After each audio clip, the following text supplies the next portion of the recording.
മുൻ പോലീസ് ഉദ്യോഗസ്ഥൻ അഷ്റഫ് മണലടി നമ്മോടൊപ്പം ചേരുന്നു. ശ്രീ അഷ്റഫ്, താങ്കൾ ഗോവിന്ദച്ചാമി അതിസാഹസ്യമായി പിടികൂടിയ സംഘത്തിലുണ്ടായിരുന്ന ആളാണ്. ഇപ്പോൾ ഈ ദൃശ്യങ്ങൾ കൂടി പുറത്തു വരുന്നു. അതീവ സുരക്ഷാ സെല്ലാണ്, പക്ഷെ അവിടെ നല്ല കോൺഫിഡൻസോട് കൂടിയാണ് ഗോവിന്ദച്ചാമി ഇങ്ങനെ ജയിൽ ചാടുന്നത്. പൊതുവെ ഹൈ കോൺഫിഡൻസ് ഉള്ള ആളാണ് ഈ ഗോവിന്ദച്ചാമി. നല്ല കോൺഫിഡൻസ് ഉള്ള ആളാണ്. എന്തും ചെയ്യാൻ, എന്ത് പ്രവൃത്തിയും ചെയ്യാൻ ബോൾഡായതും ശരീരപ്രകൃതിയുള്ള ഒരാളാണ്. ആളുടെ ഹാൻഡിക്യാപ്ഡ് ആണെന്ന് പറഞ്ഞിട്ട് കാര്യമൊന്നുമില്ല. ഡോക്ടർമാർ വളരെ വ്യക്തമായി സർട്ടിഫൈ ചെയ്യുന്നുണ്ട്. 4-ാം തീയതി അറസ്റ്റ് ചെയ്തതിനു ശേഷം അയാളെ പരിശോധിച്ച ഡോക്ടർ വളരെ വ്യക്തമായി സർട്ടിഫൈ ചെയ്യുന്നുണ്ട് ഇയാൾ എല്ലാത്തിനും പ്രാപ്തി, ആരോഗ്യമുള്ള ഫുൾ എല്ലാ അംഗങ്ങളും ഉള്ള ഒരാൾ എന്തെല്ലാം പ്രവൃത്തികൾ ചെയ്യുമോ ആ പ്രവൃത്തികൾ ചെയ്യാനും അതിനപ്പുറം ചെയ്യാൻ പ്രാപ്തനായ ഒരാളാണെന്ന് ശാസ്ത്രീയമായി പരിശോധിച്ച് സർട്ടിഫൈ ചെയ്തിട്ടുള്ള ഡോക്ടറോട് കോടതിയിലും മൊഴി നൽകിയിട്ടുള്ള ഡോക്ടർമാരും മൊഴി നൽകിയിട്ടുണ്ട്. അത്തരത്തിൽ അത്തരം പ്രാപ്തിയുള്ള ഒരാൾ മാത്രമല്ല, ഇയാൾ ഇത്തരം ലൈംഗിക പ്രവൃത്തികളൊക്കെ ഏർപ്പെടുന്നതിന് അതിനും പ്രാപ്തി, വളരെ നല്ല രീതിയിൽ പ്രാപ്തിയുള്ള പൊട്ടൻസി പരിശോധന അത് നടത്തിയിട്ടുണ്ട്. ഒരു ലൈംഗിക വൈകൃതത്തിന് ഉടമയാണെന്നും അന്ന് പരിശോധിച്ച ഡോക്ടർമാർ പറഞ്ഞ കാര്യങ്ങൾ റിപ്പോർട്ട് ചെയ്തിട്ടുണ്ട്. അത്തരത്തിലുള്ള ഒരു കൺഫഷൻ ഡോക്ടർമാരോടും അടക്കം പോലീസിനോടും അവൻ പ്രതി നൽകിയിട്ടുണ്ട്. അതിന്റെയൊക്കെ അടിസ്ഥാനത്തിൽ ഈ പ്രതി എന്ത് കൃത്യകൃത്യം ചെയ്യാനും എന്ത് പ്രവൃത്തി ചെയ്യാനും പ്രാപ്തനും മാനസികമായിട്ട് തയ്യാറുള്ള ഒരാളാണ്.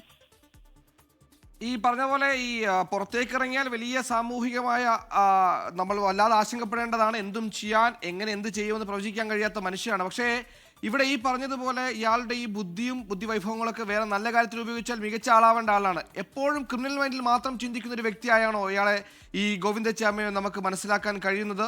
ഒരു കാലിബർ എങ്ങനെയാണ് പുള്ളിയുടെ ഒരു മെന്റൽ കാലിബർ? കാരണം ഇതൊരു വളരെ 1.5 മാസം നീ എന്തിനാണ് ഇത്രയും കുറ്റകൃത്യങ്ങളൊക്കെ ഇങ്ങനെ ചെയ്ത് നടക്കുന്നതെന്ന് ചോദിച്ചാൽ ഒരു മറുപടി പറഞ്ഞു. ഞങ്ങൾക്ക് ഇങ്ങനെ ചെയ്യുന്ന ആളുകൾക്ക്, പോലുള്ള ആളുകൾക്കൊക്കെ മദ്യം, പെണ്ണും മറ്റു സൗകര്യങ്ങളൊക്കെ ചെയ്താൽ ഞങ്ങളെ തന്നു കഴിഞ്ഞാൽ ഞങ്ങൾ ഇങ്ങനെയൊക്കെ ചെയ്യാൻ നടക്കുമോ?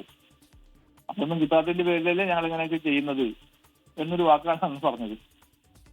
ആന്റി സോഷ്യൽ എലമെന്റ് എന്നൊക്കെ പറഞ്ഞാൽ സാമൂഹിക തിന്മ മാത്രം മനസ്സിലുള്ള ഒരാളാണ്, മാത്രം ഇതാക്കി നടക്കുന്ന ഒരു എന്ത് പറഞ്ഞ അങ്ങനത്തെ നട്ടോറിയൽ ഒരു ക്രിമിനലാണ് അവൻ. ഒരു മോഡേഴ്സ് ഓപ്പറാൻഡി അവന്റെ അങ്ങനെയാണ്. അവൻ ചെയ്യും, അത് ചെയ്തിരിക്കും. അവന് പ്രത്യേകിച്ച് കുടുംബം കാര്യങ്ങളൊന്നും ഇല്ലല്ലോ. കുടുംബം, സാമൂഹിക ജീവിത പശ്ചാത്തലങ്ങളൊന്നും ഇല്ലല്ലോ അവന്.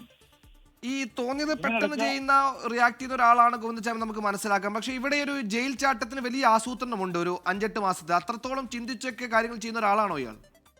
ആ കാര്യത്തിൽ ഞാൻ പറയാനുള്ളത്, നമ്മൾ ജയിലിൽ കിടക്കുക എന്ന് പറയുമ്പോൾ അവിടെ മട്ടൻ കിട്ടും, ചിക്കൻ കിട്ടും എന്ന് പറഞ്ഞിട്ട് കാര്യമില്ല. നമ്മൾ കൊറോണ കാലം ഒന്ന് ആലോചിച്ച് നോക്കും. നമ്മൾ പുറത്തിറങ്ങാൻ പാടില്ല എന്ന് പറഞ്ഞപ്പോൾ നമുക്കുണ്ടായിട്ടുള്ള ഷോക്ക് മുട്ടി.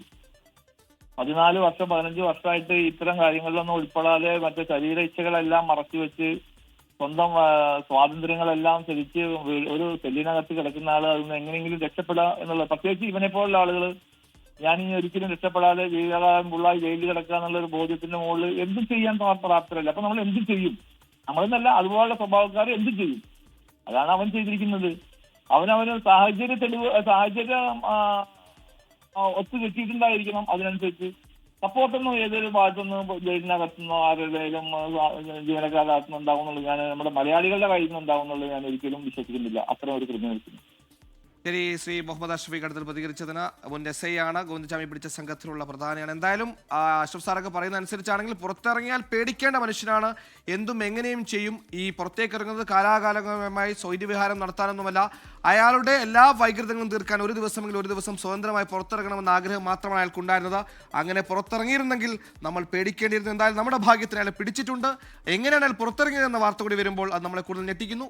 ലോകത്തെവിടെയായാലും ഏത് സമയത്തും 24 വാർത്തകളും ഓഗ്മെന്റഡ് റിയാലിറ്റി പാക്കേജുകളും എക്സ്പ്ലെയിനറുകളും വിശദമായി കാണാൻ ഞങ്ങളുടെ YouTube ചാനൽ നിങ്ങൾക്ക് സബ്സ്ക്രൈബ് ചെയ്യാം.